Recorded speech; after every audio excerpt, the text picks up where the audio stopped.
Ako ay sa'yo, isinilang para sa'yo. Anong siyang sa akin, kalooban mo. Sino ba si Father Francis?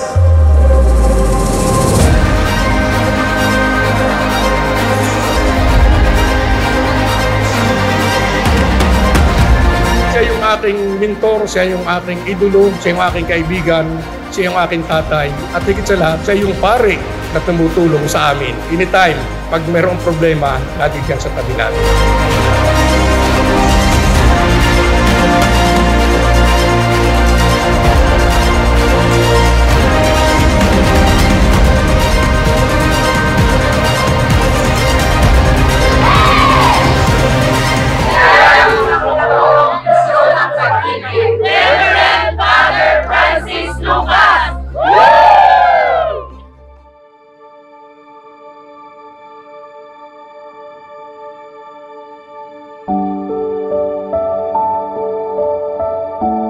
Maligayang pagdating sa pagdiriwang ng ika-50 taong anibersaryo ng pagpapari ni Father Francis. Sa araw na ito, natitipon tayo upang magpasalamat at magbigay pugay sa isang taong nag-alay ng kanyang buhay sa paglilingkod sa Diyos at sa buong sambayanan.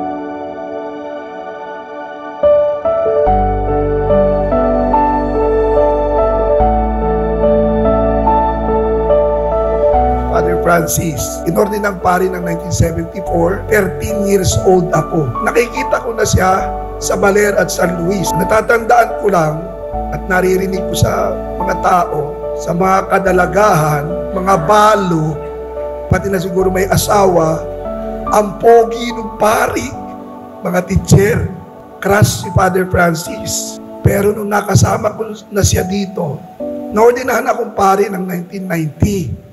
Dito ang assignment ko, assistant ni Father Francis. Napatunayan ko, pogi nga pala si Father Francis. Ako po si Isi Rosol, matagal na kasama ni Father Francis. Nakilala ko po siya 50 taon na nakalilipas. 74 na ordinahan si Father Francis, dumating siya rito sa Infanta, 74, 75, 76. Noong mga taon po na yun ay hindi ko siya masyadong kilala. Humanga lang ko sa kanya dahil nakamotor. Mahilig ako sa motorsiklo. Pag lumabas siya, nakamotorsiklo.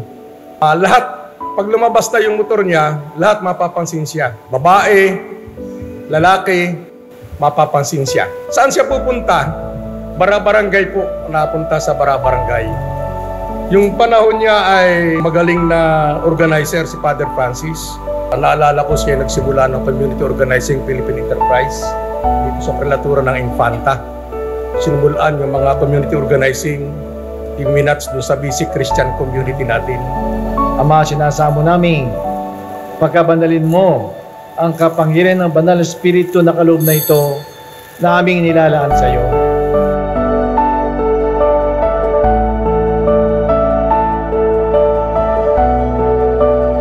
Pinasasalamatan natin ang Diyos sa pagkakaloob sa atin ng mga pari. At isa na nga rito ang ating ginagalang is Father Francis. By your example, you have shown that service to the people is service to God. May God continuously bless you with more years filled with strength and abounding in love. A blessed 50th Sacerdotal Anniversary, Father, at maraming salamat po mula po sa bayan ng Rian. Happy anniversary, Father, and thank you very much po.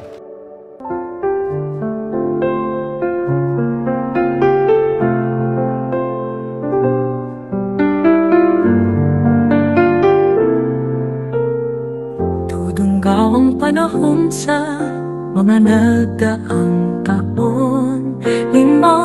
Father Francis, you have come a long way, but it is not yet the end.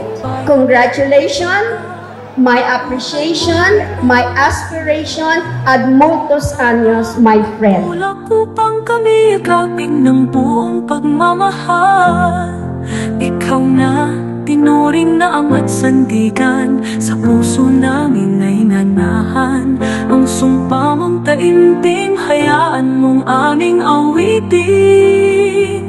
Ako ay isinilang para sa'yo, para lamang sa'yo. Lahat ng sa akin ay kaloobong biyaya, mula nang ikaw ay paglingkuran. Ang kapayapaan ng Panginoon ay sumayin yung lahat. Sumainyo rin. Magbigayan po tayo ng kapayapaan sa isa't isa. Ng puso kong nagmamahal.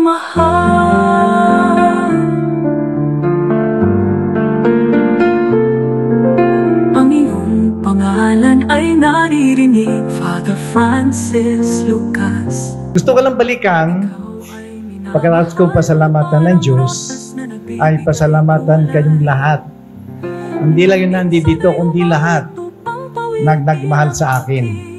Kasi isa sa aking quotation is, our lives are shaped by those who love us and those who reject to love us. Parang baliktad eh. 75 years bilang tao, pero ang nakita ko sa pag-ikot na nagawa niya, baliktad. Parang 50 years lang siya ang edad. At 75 years yung pagiging paglilingkod niya. Kung titingnan mo at i-evaluate mo yung mga nangyari sa kanya. Mga anak, ikaw ang aming haligi at liwanag. Ikaw ang aming amang iniibig at minamahal.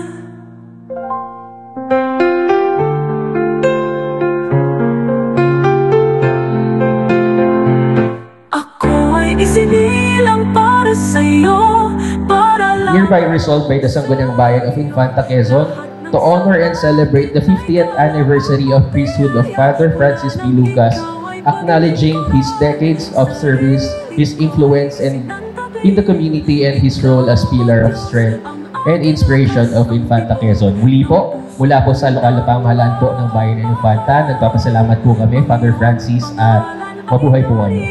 Father Francis Lucas, ikaw ay minamahal, parang rosas na nagbibigay kulay, na minsan ay umawit upang pawiin ang Palain kayo ng makapangyarang Diyos, sa ngalan ng Ama, ng Anak, ng Espiritu Santo. Amen. Tan ka na pasasalamat.